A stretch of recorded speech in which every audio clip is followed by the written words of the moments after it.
Welcome to Resourced and Resourceful Leadership, a podcast for people who care about the world and their impact in it.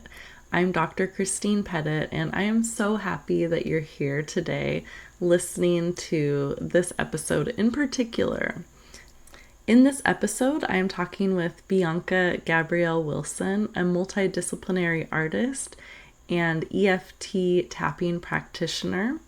She hosts The Everyday Artist, which is a space that I've talked about a number of times on this podcast because I am often working on recording or editing this podcast in that space that she hosts, which is a space that includes her facilitating some tapping as well as some co-working creative space for those of us who are part of it. Highly recommend if that sounds like it would be supportive to you. In this episode, I am so struck by the expansive view of creativity that Bianca holds.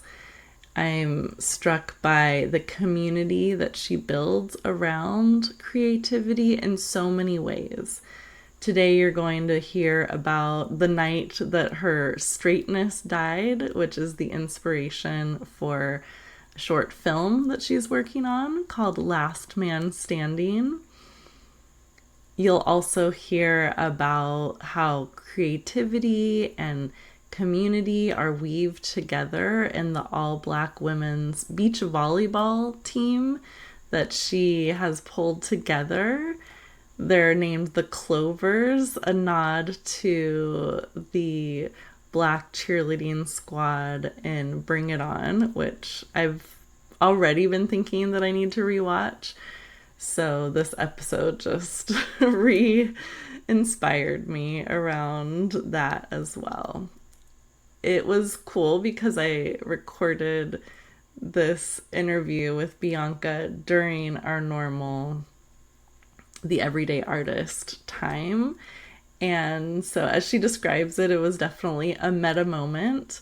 I also just really appreciate that she said yes to my very impromptu, a last minute invitation to do the interview. I asked her last night and she said yes. And I'm so appreciative because I've been struggling with just working to schedule out some of the interviews and the conversations that I'd like to have with people. And she even said, yeah, if we actually tried to schedule organically, it would probably take much longer. So it just worked out. And I'm glad it did. This is one of my favorite conversations that I've had in a long time, and I'm really excited that you'll be listening in. I do want to just share a little heads up about the content. Overall, it's appropriate for all audiences. There are just a few moments where there are curse words and there's like a PG-13 kind of description about the inspiration for Bianca's short film.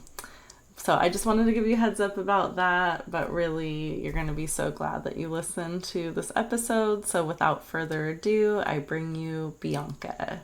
Welcome to the podcast, Bianca. I'm so glad that you're here. Thank you so much. I'm so excited to be here. Yay. I think this is so fitting because a lot of times I use the Everyday Artist time to record the podcast really from day one. And so you've been along with me on this journey and have provided space for my creativity to breathe. And so I really appreciate that. And it's just been cool getting to know you over the last several months, maybe since I feel like it was around the fall or so, but I could be extending the amount of time. Could have been, who knows, winter. Yeah, I don't know. But anyway, it's been really good to be connected with you and just like hear about all your different creative pursuits. So I'm excited to share that and share you with the folks who listen to the podcast as well. Yes, I feel like this is so it feels very meta because I'm like on weekly, seeing you work on the podcast and then hear about what the podcast is about, or I myself listen to it. And then now I'm here during that time and you're working on the podcast like you usually do, but it's with me. So it's just one of those moments of like, ooh. Yes, definitely looped you in and was just like, hey, can we do an impromptu? Because I've been meaning to schedule with you for a long time. I've been kind of stuck in the not scheduling phase of things. And so our dear friend Sarian wasn't able to be part of tea today, but that's actually how I learned about tea. And so I'm excited that that you said yes to taking some time today. I'm so glad that it worked out. Yeah, me too. So maybe to start, can you share a little bit about tea, what it is, how you started it, all of that good stuff? Sure. I'm an artist. I'm a multidisciplinary artist, and also an EFT tapping practitioner. And for those listening who don't know what that is, it's a modality using your fingertips and different points on your face and body, similar to the points in acupuncture, similar acupressure points. You stimulate those with your fingers to release stress, to kind of rewire your nervous system out of fight or flight. It's a great way to shift limiting beliefs that are actually like living in your body. And so I just realized throughout my years of being both an artist and being an EFT tapping practitioner that those two worlds were so linked in my personal space and then in my like with my clients and stuff where I would work with entrepreneurs or I would work with people who were wanting to step into more of their creativity or step more into their own artistry. And this was a reflection, of course, of my own journey. And I just realized that so much of the blocks weren't always linked to a structure that was out of place or them needing to work harder or them needing or being lazy or anything like that. And it was very much linked to it was a nervous system thing. Like it was their procrastination or like their belief that they didn't have time or they didn't have talent or skill or they weren't creative was really just some sort of freeze response. It was a limiting belief. And I have functioned and operated in many years in the somatic realm. So I know that that can't be forced through mental change and trying to affirmation yourself to death and to make and willing yourself into doing something when your nervous system doesn't feel safe to do it. You can't force your nervous system to do things. It's very counterproductive, right? So tea came from the marriage, the union, I won't say marriage, the union of this world of creativity and this world of healing or somatic work, nervous system work, and how those two could really partner together to have creativity not only be like productive and accomplishing goals, but also be healing. It's Mhm. not just for me, it's not just about the art, but it's also about what's the process of art making and what's the process of being creative versus just like the output of being creative. And so that's where T or the everyday artist came from is like, how do we join this world of wanting to touch back into our playfulness, touch back into our own creative wells, fill our creative wells, but do it in a way that maybe is different than how we grew up or how we've been programmed to interact with our creativity. We have to force it, or it has to be hard, or it has to be perfect. I really just wanted a different space for that for myself. I was like, I need this space first and foremost and then inviting other people who were also interested in having a space to fill their creative well and to do it in a way that didn't necessarily feel like it had like the intense pressure and the deadlines and the output and the over productivity and the grind. Like I just didn't want that for anyone. And I wanted to invite people who also didn't want that for themselves. I love that. I have seen how, and at times felt how brutal the creation process can be when you're doing it from that place of forcing, or when you're not feeling regulated and maybe your perfectionist is driving the show or whatever, when you're really trying to force it. And the space is anything but that. I really appreciate how you check in with us at the beginning and kind of just get a sense for what will be helpful, and then facilitate tapping based on where we're at, just kind of meeting us there. I'm curious, what do you see as like the common themes that come up that we tap around prior to creating space for more creation? I would say some of the common themes are a theme. I don't know if it's a theme so much as like it's, I think just yeah, it is a theme of exhaustion, and just like being, and not necessarily from creativity, but just being exhausted and pulled in a lot of different directions in life. So I think energy is part of it too, is like, I don't have the energy for this. And it's not to gaslight yourself and say, actually, I do. It's not about that. It's more just about how can we use tapping and use this modality to find energy within ourselves and to actually call our energy back from these things that have taken our energy. It's not to say like this thing wasn't draining. It definitely was. And then how do we actually like reclaim that energy and fill ourselves up with it and then use that to be creative versus trying to pull from an empty cup, thus perpetuating like the feeling of drain. We want creativity to feel fulfilling. We want it to feel like, oh, this was nourishing.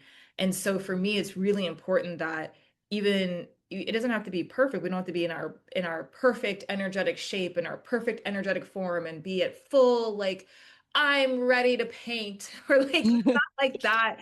It's more just like, okay, what does it feel like for us if we're coming in at, 15% energy, a little bit on death's door? What if we're operating at like 40%? It's not about like perfection. It's about how can we better resource or be resourced and resourceful, right? Like in resource, how can we use this modality and this tool to better resource ourselves so that our experience of creativity is what we want it to be and it feels fulfilling.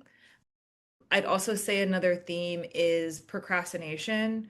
So that's a big one across the board, not even in just this in this container in this group, but procrastination is a big one. I think it can come, of course, from overwhelm.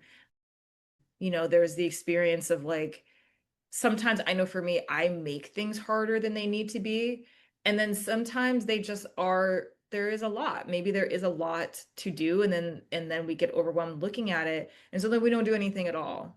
So tapping is so amazing for rewiring and regulating the nervous system to see this as not something that is unsafe. Because I think when we see all these things, it can trigger a lot of, based off the person, it can trigger a lot of stuff, right? Like, I don't have time for this.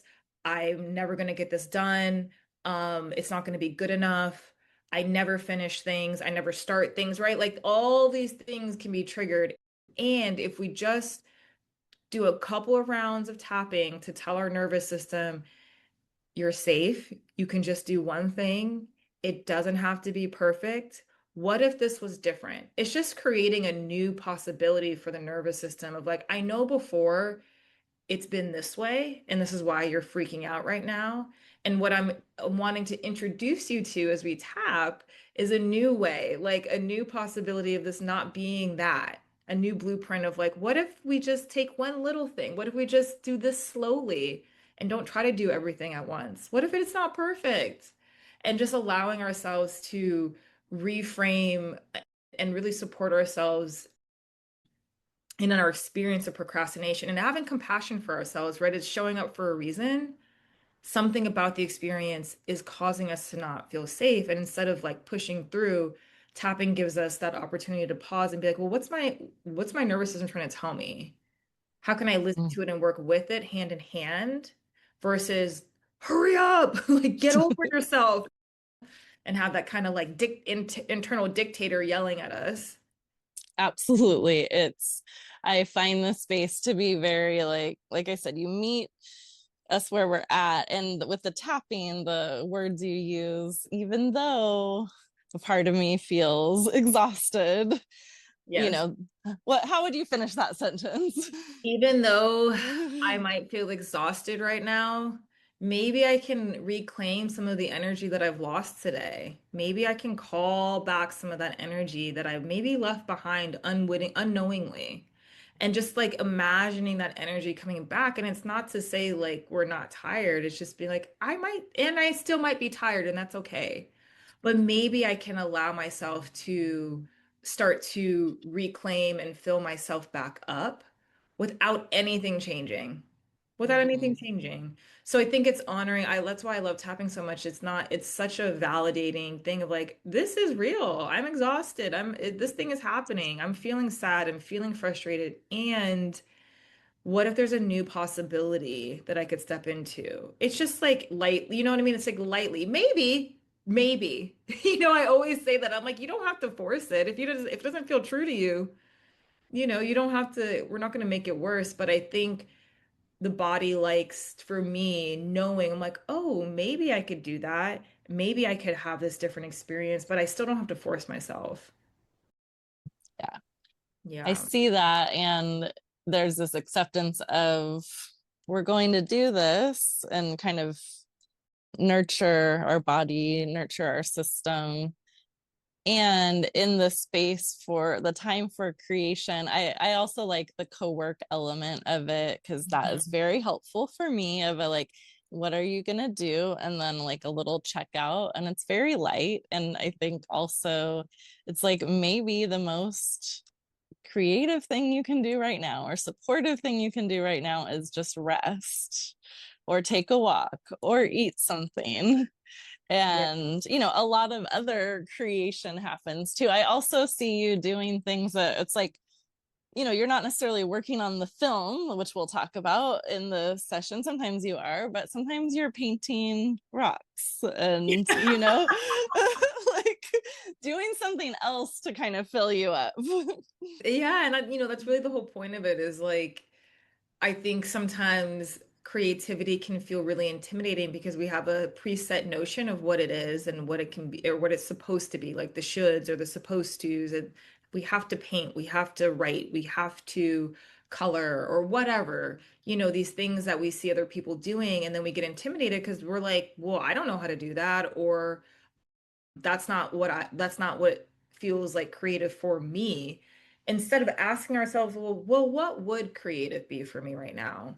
And I think that's such an individual. I both think creativity is something outside of us that we channel and something that's within us. So I find that to be the union of, well, in any given moment, what is that? In any given day, like what does that look like? And it might not, maybe one day you're like, you know what?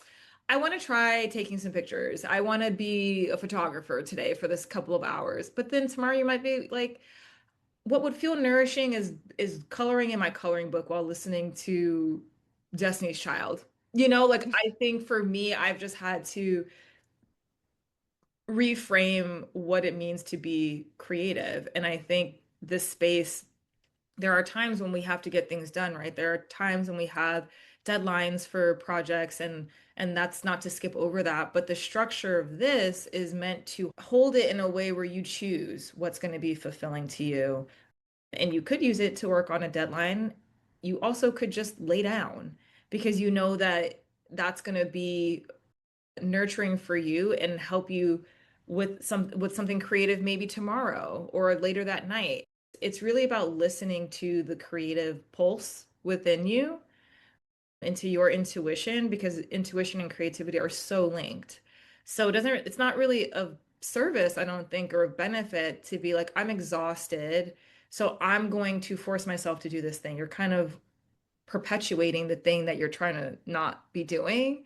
So dancing, cooking, laying down, listening to music, these are all creative things. And that to me is the most important part of it, is that you feel good, you feel creative, and that you're tapped into your creative instinct.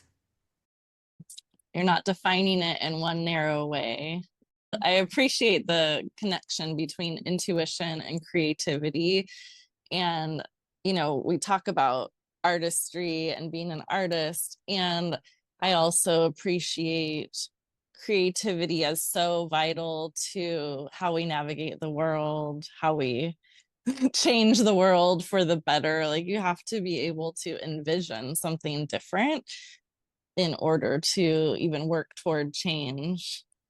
Absolutely. I completely agree with you. And you can't do that from being exhausted. That's not where creativity, true creativity, comes from a place of being resourced and being Mhm. resourceful and feeling like you have space and you have capacity because tired creativity just creates more of the same shit for ourselves and for the world. I'm like, these structures around us, they're tired, but somebody did it. Some old white man probably, like, you know what I mean, came up with this idea and we're living in it. It's not good creativity, but he did create something, you know? So, how do we like to be rested is and to be nourished is actually the most important thing for being creative if we care about creating a new world, if we care about doing something differently. We can't come from an energetic place of the old. Mhm. It just doesn't make sense. We're gonna think we're out here doing something spectacular when we're doing the same bullshit.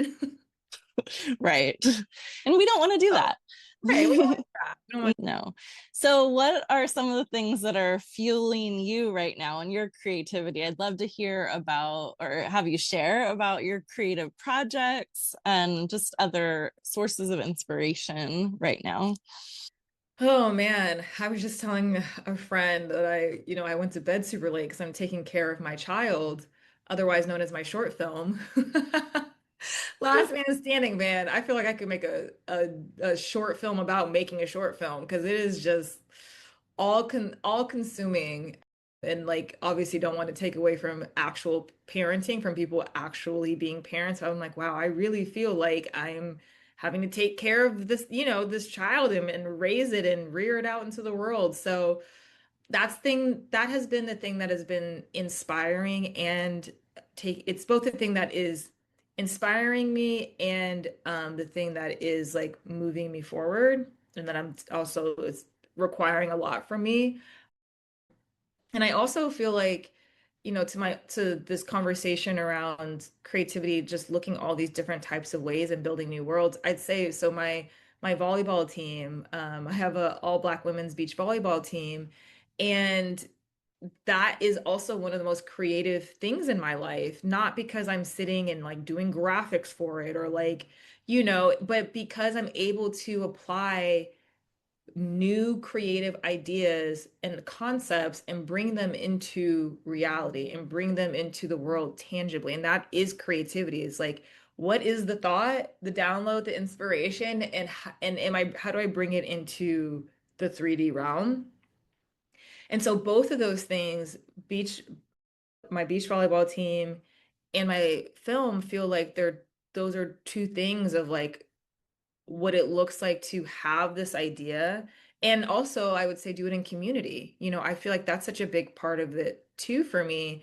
And what's inspiring to me is today, this full moon in Aquarius, which is so much about community, so much about the collective. And I'm like, both of these things to me exactly mirror and encompass that because I realize I'm like, I love doing creative things with people. I love it. My North Node is in Aquarius. So for me, I'm always trying to, lean into collective energy and to create it into community in communal environments.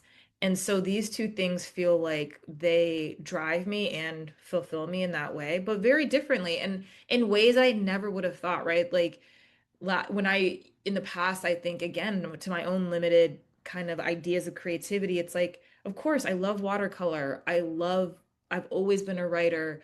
I'm just a creative person, but to be able to expand it to like a volleyball team, like, yeah, that's creative because it didn't exist before and now it exists. And this film, and both of them, I also think is inspiring me. And I feel like is an important part of creativity in general for I would hope for most people is the self-expression piece, right? Like it's so connected to our personal self-expression and if that's like, what's the point if it's not at, you know what I mean? If it's not connected to our soul or to like the parts of us that we want to like bring beyond ourselves. And so this film and this team feel like it's pieces of me, you know, just like out in the world. Like, I mean, literally, the film is about aspects of my horrific dating life with men. And the team is, yeah, it's beautiful because it's all of these Black women who have played volleyball most of their life, like me, and now in this big age don't want to be playing indoor, but very much miss being able to be a part of that sport when it's been our passion for so many years. So it feels like for both of them too, it's collective dreams coming together. It's collective and community inspiration. It's collective and community creativity. And that feels so inspiring to me. Yeah, definitely that collective and that community creativity. I see that. And I just imagine you like, it is totally creative with the, I mean, both obviously, but with the volleyball, beach volleyball with Black women, like you literally went and saw who was playing volleyball and we're like, okay, we need to change this up, right? Like, what can I do? Yeah. And you created the space for it. So that's awesome. And then yeah, taking your own experience with dating and building community around that too. And probably a lot of people can relate in, hilarious and sad and, ways. But I feel like as I see you sharing more about the film, the community that you're building around it, even in the interviews that you're doing with people, like just as part of the social media and everything, I'm really loving that. Yes, thank you for saying that. That's honestly so important to us. For anyone listening, we have a social media Instagram page for our film, Last Man Standing Film. And before we launched the social media page, we worked with a strategist and we worked with, we work with our social media manager about like what's the ethos, what's the intention of the page beyond like, yes, we're going to have to be doing promoting the film and we're going to have to be doing crowdfunding, but what else beyond that's boring, like that's what's to be expected. Like what do we want this to actually be? And what really came down to what was important to us was creating community, and especially community in the queer space of what are these different stories that we get to hear, that we get to uplift, that we get to share. So it's not just about the film, it is about the film, and it's about queer community. It's about involving people in this. So it doesn't just live and die with the film. It's also creating something bigger than us and bigger than the film, which includes interviewing people, and it includes talking to people about their experience so that people also feel brought into this world. It's like, it's one thing to build a world, it's another thing to bring and invite people into it. And how do you do that in a way where it resonates? So I Mm-hmm. find interviewing and like what you're doing, interviewing, asking people questions, letting them share versus dictating, what it should be. It's like, well, let them decide what it is, it's a co-creation. Yeah, yeah, absolutely. And I mean, I think just even the title of the film, I was just like, it hit me on another level right now because of the story behind it. But I'm wondering if you can share whatever you want to share about the inspiration for the film. And yeah, beyond that, why are you telling this story? Yes. Okay, so yeah, the film is Last Man Standing, and the lore of the film is that in 2024, I came out as queer, and that's when I started to like attempt to queer date women. Did not happen because that was too because I was scary. Because I was not I was scary. I was scared. I was scared of women. So instead, I went on dating apps. This was after a breakup. I was on these dating apps with these men trying to quote unquote like do things differently. So I was just trying, different like relational dynamics, and it was ghetto. It was ridiculous and absurd. I had absurd experiences. There were some good ones, but for the most part, it was crazy. And so I just have this year of outrageous dating experiences with men, sprinkled with like a date here and there with a woman that I'd have to recover from, like, I did it. And then I would like run back to the familiar, and even though it was terrible. And so it kind of ended, the kind of finale of this whole experience was in the summer of 2024. I was at this like wellness retreat thing and had a truly cringe experience with a man there. I feel comfortable saying it. I mean, if your audience is okay with me saying it, but basically, Yeah. in a very like PG, I would say maybe PG-13 make out, this guy, hopped up fully clothed, hopped off of me, and yeah, jizzed in his pants in front of me, and it was astounding. And I sent two text messages that night to two of my very close friends, both to saying to both of them, like, my straightness died. Any remnants of my straightness died because this man just killed it. Like the funeral, I told my friend, one friend, I was like, I went to a funeral. She was like, last night, and she was like, what? And I was like, yeah, my straightness died. And she was like, wow, this, and I sent her a 20-minute voice note, and now we have a short film. Because she was like, girl, this is a whole short film. And here we are 2 years later, and it's actually a short film. Oh, amazing. Astounding, I think was the word you used. That's Astounding. yeah. It was like all my flabs were gasted. It was breathtaking in the worst way. I see that as like a tagline, breathtaking in the worst way. I feel like that should be part of the the promotion. Though I'm sure your film will not be breathtaking in the worst way, but the inspiration behind it. Yes. So where are you at in the process with the film, and yeah, what's next? So we're in pre-production right now. We have an amazing team. We have our writer, director. We have me. I'm an executive producer. I'm also the lead actress. We have two other amazing producers, incredible people, and producers themselves.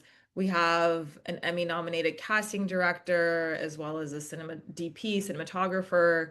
We have, yeah, we're starting, so we're in casting right now. So we're going through the casting process, which is honestly so fun. It's hilarious and so fun to see people's interpretations of the script. And that is it's funny because I worked at an ad agency, years ago. That was kind of like my personal lore before being an entrepreneur, is working at this ad agency for Apple. So just to be in this, back in a place where I'm like looking at audition tapes, that wasn't part of specifically like my job there, but I would jump in sometimes and see it. So to be in it now, but it's like for my own film, and to see people like doing lines where like it's not verbatim lines, right, of like what happened, but it's like along the same lines of my life experiences. I'm like, this is so wild. It's so fun though.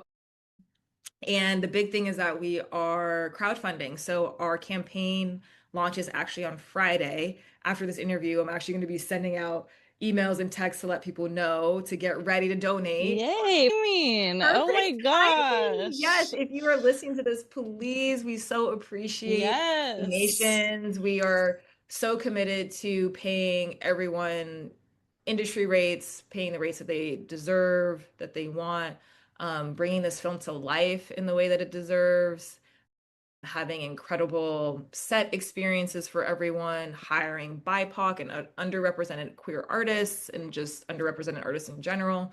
So it's a whole world, right, that we're creating both on the screen and behind. Like, we're creating this world on screen, but we're also creating this world behind the screen where it's the world we want to see, like having more space, having good food on set, but even in pre-pro, like having spaciousness in our time, being able to connect with our community. So every little bit will help. Every little bit will go to all amazing and fruitful and effective things for the film. So yeah, the timing is chef's kiss. And we're campaigning for 60 days. Perfect. So Oh, there's time, but the first week is the most important because that's when you get the most momentum, and most campaigns succeed if they hit 30% of their. So we're trying to hit 12K in the first week. okay, that's amazing. So launching that on Friday, we'll definitely make sure to share the information with listeners and share about that online as well. Thank That's you. awesome. And Thank you. I appreciate what you're saying too about it's the process of making the film and the experience for the people in it is really important too. Super important. We were talking about that today on our team call of our ethos is not just for on set, it's like, well, how do we get to set? What was the process of us getting even to this point?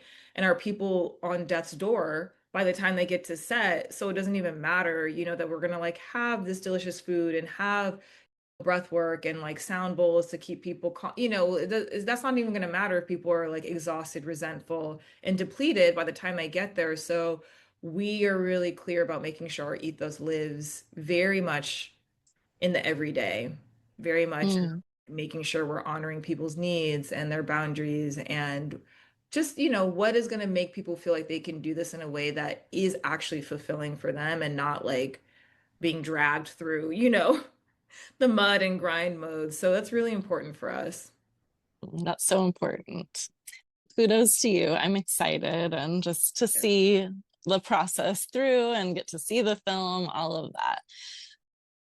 I want to go back to volleyball a little bit. Just can you share a bit about what that process has been like bringing this space to life and how it is for you and yeah, anything you're learning or just appreciating?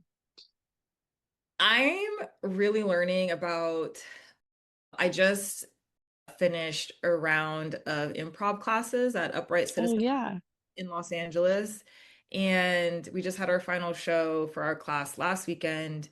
And this relates to volleyball just because so much of improv, especially on a team, is like you are on a team. It's like, how do you make the other person, how do you make your teammate or your teammates look good? It's the yes and of it all. And I feel like that's my whole life right now is like yes anding and like people, I'm yes anding people and people are yes anding me. And it's been such a beautiful experience. And for those who don't know what yes and, it's just like an improv thing of agreeing and adding on, just like uplifting what someone's saying and then adding on, whatever your perspective is. So it's kind of building something together. And that's been my experience with volleyball is like as soon as so the lore of the volleyball is that last year I went to this really big tournament, this yearly tournament in Manhattan Beach in Los Angeles called Six Man. And it's quintessential like frat white frat slash sorority. It's like one giant party, but it's also incredible volleyball players. So it's like this interesting mix of like people being like partying and kind of wasted, but like incredible volleyball happening. And I went for the first time. I'd always said I don't want to go because it feels like my worst nightmare in terms of like an environment.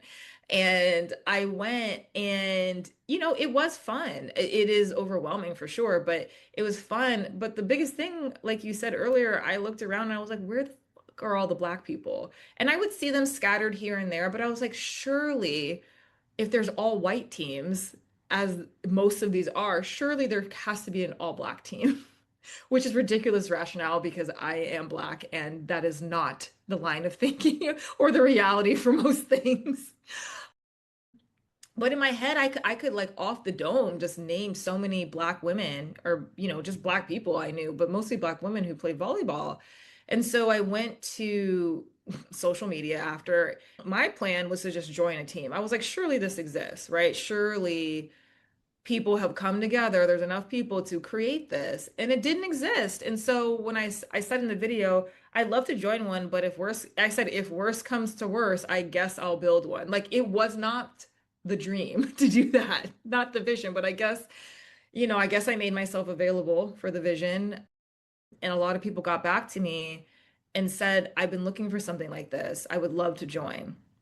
So it started off as just like a community, and it still is just like a community of people who meet once a month and play. But then it became really clear that there was like obviously different skill levels. So the more advanced people, we've turned into the team called the Clovers, named after the team in Bring It On. I So love it. I saw, where did I just see that? I can't remember, but I saw it on one of something from you, and I saw the Clover. Maybe I just looked up the volleyball team, and I was like, I love it so much. yes. Yeah. So we practice all we play every week for the most part. And the tournament that we went to a couple of months ago was like a fun tournament where you could dress up. So we wore our Clovers cheer I outfit. love it. And for this, we have a big tournament on Friday, which is the same tournament that I went to last year. So it's like a full circle moment.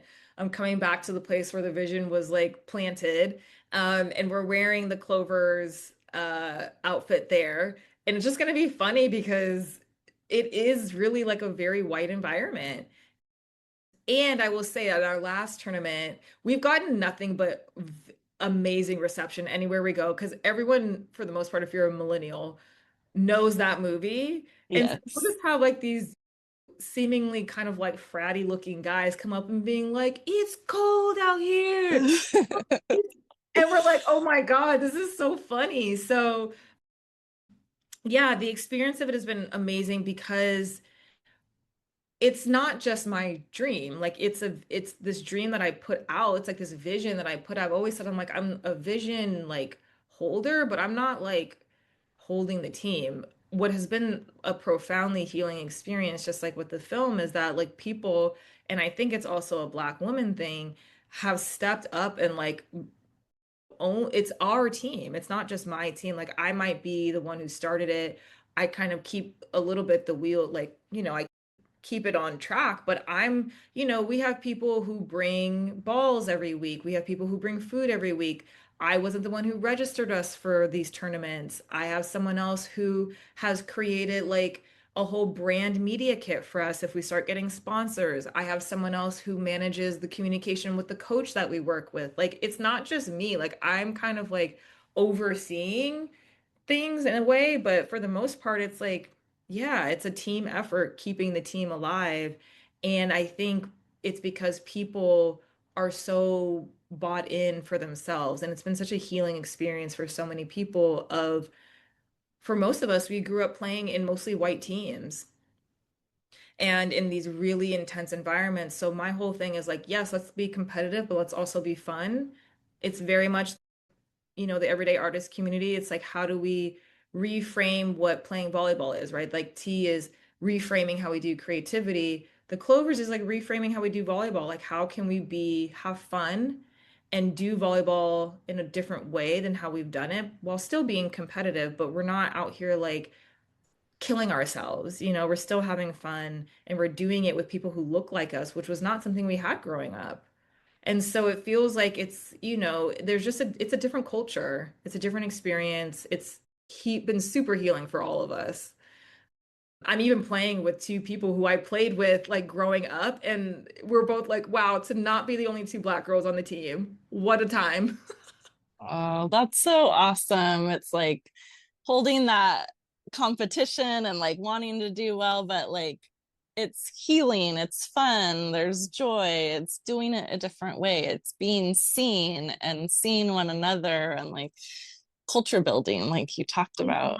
I love it. So creative, and I'm sure it means so much for everyone involved to have that space. And the Clovers, yeah, before I even looked at the website, I've been having this inkling that I want to watch Bring It On. So there you go. I'm like, this is I my think, sign. yes, I think I'm gonna, you know what? That's such a great idea. I actually think I'm gonna watch it tomorrow before the tournament. I'm like, yeah, let me get so into the lore and of my own Yes. team, of my own vision.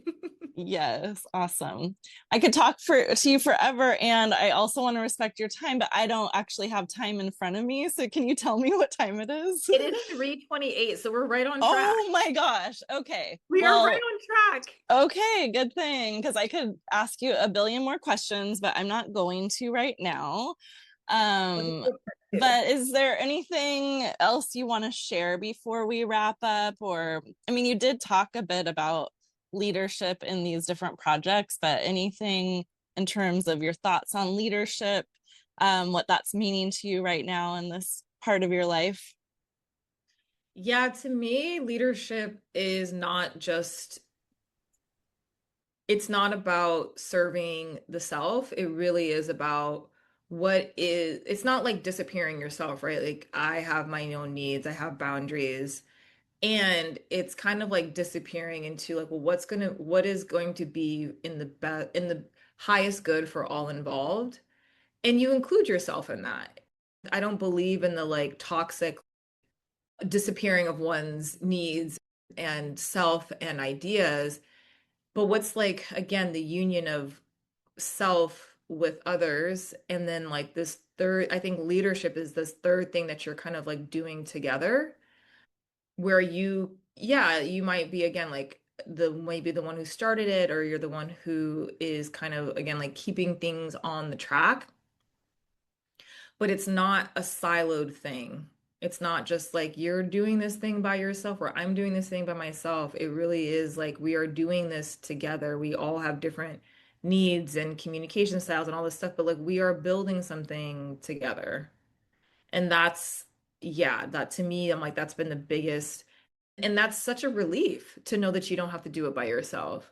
What a gift. What a gift to not carry the burden of leadership by yourself. Everyone is a leader. You might be like in a different place of your leadership, but everyone's a leader. And I treat everyone as a leader because everyone in their own way wants to be that. And so when you treat everyone like a leader, they have a space to step into their own form of leadership and you're not trying to define it for them. And I think that is ultimately what creates things that are like sustainable and long lasting and fulfilling and joyful. Yeah, we need more of that, right? More Yes. leadership like that. Ah, Yes.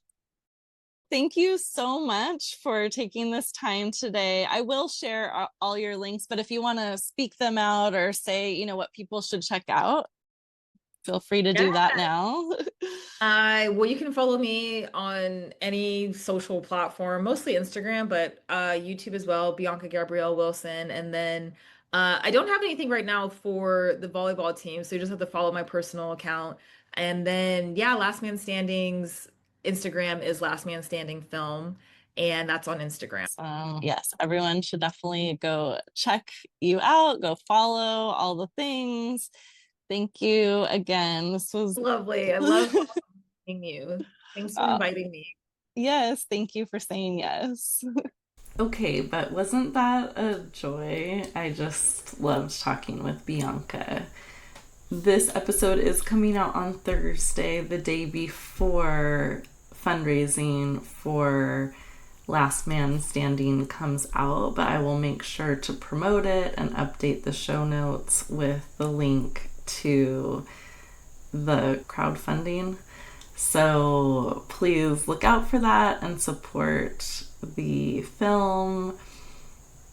Follow on all the socials, also linked in the show notes. And I'm really curious to hear what stood out to you from the episode. And I think the coaching question that I would love to leave you with is, first of all, what did stand out? That's a great coaching question. What resonated with you? Because what resonates with you, it's going to be different for every person, and there's wisdom there for your own life. And then secondly, what are the areas of your life that could use some more creativity? Where could having an expansive view of creativity be supportive to you right now? Thanks again for listening in today.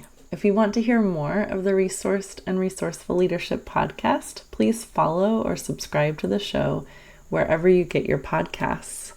To support the show, please leave a 5-star review and share it with a few people who you think would appreciate it. Just forwarding on the podcast, send some text messages, post it in your Instagram stories. However you share it, it helps a lot. And please check out the link to SpeakPipe in the show notes. I'd love it if you left me a message about what stood out to you from the show or topics you'd like me to cover in future episodes. Thanks again and take good care.